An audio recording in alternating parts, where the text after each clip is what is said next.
नमस्कार, नंदाज किचनमध्ये तुमचं स्वागत आहे। उन्हाळा सुरू झालेला आहे, गरम व्हायलाही सुरुवात झालेली आहे। उन्हाळा म्हटलं की उन्हाळ्यात गरमीने जेवण कमी, पाणी जास्त जातं, त्यामुळे 2 घास जास्त जावे त्यासाठी तोंडी लावण्यासाठी काहीतरी चटकमटक खाण्यास असलं की जेवण थोडंसं जातं। त्यासाठी आज आपण जेवताना तोंडी लावण्यासाठी लिंबू मिरचीचं चटकदार मस्त लोणचं बनवणार आहोत। इथे आपण कुठल्याही प्रकारचे बाहेरचं लोणच्याचा मसाला न वापरता घरगुती पद्धतीने मसाला बनवून लोणचं बनवणार आहोत। तर चला, जराही वेळ न घालवता आपण आजच्या रेसिपीला सुरुवात करूया। इथे मी ताजी लिंबू घेतलेली आहेत, ती धुवून पुसून घेतलेली आहेत। मिरची ही धुवून स्वच्छ पुसून थोडीशी सुकून घेतलेली आहे। आता मिरचीची देठे काढून आपण कापून घेऊयात। मिरची लोणच्यात टाकताना मात्र अशी एकाचे 2 भाग करून टाकावं, कारण अशी मिरची कापून टाकल्याने मिरची लवकर लोणच्यामध्ये मुरली जाते। मिरची जर मोठी असेल तर त्याचे असे 2-2 तुकडे करून घ्यावं। अशाच पद्धतीने सर्व मिरच्या कापून घेणार आहे। तर इथे बघू शकता मिरची कापून झालेली आहे। आता आपण लिंबूच्या फोडी करून घेणार आहोत। इथे पहा, लिंबूचे 2 भाग केल्यावर मी बी लगेच काढून घेणार आहे। असे बी लवकर काढून होतात। जर लिंबूच्या बारीक फोडी करून बी काढायचं म्हटलं की त्याला जास्त वेळ लागतो। इथे लिंबूच्या फोडी मात्र आपल्याला जशा हव्या तशा कापू शकतो। इथे पाहू शकता, तुम्ही अशा छोट्याही कापू शकता, पण मी अशा थोड्याशा मोठ्याच ठेवणार आहे। मुलांना एक फोडी दिल्या तर ते आवडीने खातात, वायाही जात नाही। तर इथे बघू शकता, असं लिंबू कापून अशा पद्धतीने बी काढले तर पटकन निघतात, जास्त वेळही लागत नाही। तर अशाच पद्धतीने सर्व लिंबूच्या फोडी कापून झालेल्या आहेत।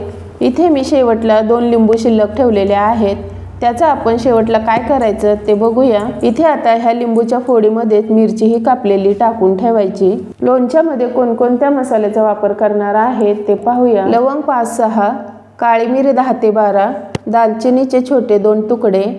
ह्या खड्या मसाल्याने लोणच्याला आपला चांगला खमंग वास येणार आहे। 4 चमचे भरून बडीशोप, 4 चमचे भरून जिरे, 1 चमचा भरून हिंग, 2 चमचे भरून हळद, 3 चमचे भरून मीठ आणि 4 चमचे भरून धने, 4 चमचे मोहरीची डाळ घेतलेली आहे। गॅसवरती कढई गरम करायला ठेवलेली होती। आता त्यामध्ये धने टाकून चांगलं मंद गॅसवरती 1-2 मिनिटं भाजून घ्यायचं आहे। लोणच्याचे मसाले भाजताना मात्र नेहमी मंद गॅसवरतीच खमंग भाजून घ्यायचं, तरच आपलं लोणचंही खमंग होतं। धने भाजून झालेले आहेत। आता आपण बडीशोप भाजून घेऊया। बडीशोप ही आपली भाजून झालेली आहे। आता आपण जिरे भाजून घेऊया।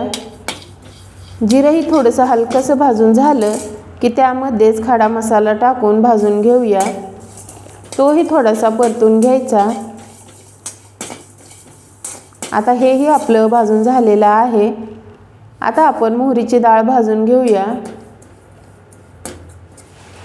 तर इथे आपली डाळ ही भाजून झालेली आहे, ती आपण सेपरेट बाजूला काढून घेऊया। ती ह्या मसाल्यामध्ये मिक्सर न करता बाजूला वाटीत काढून ठेवायचं। तर आपल्या इथे धने, जिरे, बडीशोप आणि खडा मसाला हे थंड झालेला आहे। मिक्सरच्या भांड्यात टाकून हे मिक्सरला थोडंसं जाडसर वाटून घ्यायचं। तर इथे बघू शकता, असं जाडसर वाटून घ्यायचं आहे। जे आपण 2 लिंब बाजूला काढून ठेवलेली होती त्याचा आपण लिंबाचा रस काढून घेऊया। गॅसवर कढईत 1 वाटी मोठी भरून तेल गरम करायला ठेवलेलं होतं। तेल जास्तही कडक गरम करायचं नाही। ह्यामध्ये पहिल्यांदा 1 लसणाची पाकळी टाकून बघायची, तेल कितपत गरम झालेलं आहे हे आपल्याला कळतं। तर इथे मी लसूण थोडासा ठेचून घेतलेला होता, जास्तही बारीक वगैरे केलेला नाही। आणि मिक्सरला जो मसाला आपण वाटलेला होता तो यामध्ये टाकायचा आहे। त्यानंतर मोहरीची डाळ टाकायची आणि एक वेळेस हलवून घ्यायचं। आता ह्यामध्ये हळद, हिंग आणि मीठ हे एकत्रित टाकायचा आणि मिक्स करून घ्यायचं आहे। इथे मी गॅस बंद केलेला आहे। आता ह्या कढईला आपण खाली उतरून घेऊया आणि थंड होण्यास ठेवून देऊया। इथे आपला हा लोणच्याचा मसाला पूर्णपणे थंड करून घ्यायचा, थोडासुद्धा कोमट राहता कामा नये, नाहीतर आपलं सगळं लोणचं खराब होतं। आता ह्यामध्ये लिंबू आणि मिरचीच्या फोडी टाकून चांगलं मिक्स करून घेऊयात। तर इथे तुम्ही बघू शकता मसाला आणि तेल ही एकदम परफेक्ट झालेला आहे। जास्त प्रमाणात मसालाही टाकला तर काय होतं, लोणचं आपलं कडवट लागतं, त्याची टेस्टच बदलते।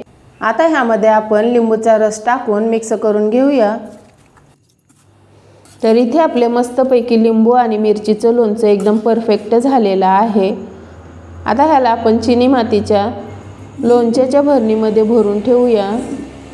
ह्या लोणच्याच्या भरणीला मी घासून पुसून सुकवायला ठेवलेली होती। चिनी मातीच्या भरणीमध्ये लोणचं अजिबात खराब होत नाही। 1 वर्ष तर काय 2 वर्षसुद्धा हे लोणचं असंच्या असं राहतं। फक्त वरून थोडंसं तेल गरम करून ते थंड करून मगच त्या लोणच्यामध्ये टाकायचं। लोणचं कितीही दिवस टिकतं। वरून ह्याला एका सुती रुमालाने बांधून ठेवा, अजिबात काही होत नाही ह्या लोणच्याला। तर आजचं आपलं लिंबू मिरचीचं लोणचं कसं वाटलं ते कमेंट करून सांगा। जर माझे व्हिडिओ तुम्हाला असेच आवडत असतील तर लाईक करा, शेअर करा, कमेंट करा आणि चॅनलला अजून सबस्क्राईब केलं नसेल तर करून घ्या। भेटूया अशाच नवनवीन व्हिडिओमध्ये, तोपर्यंत धन्यवाद।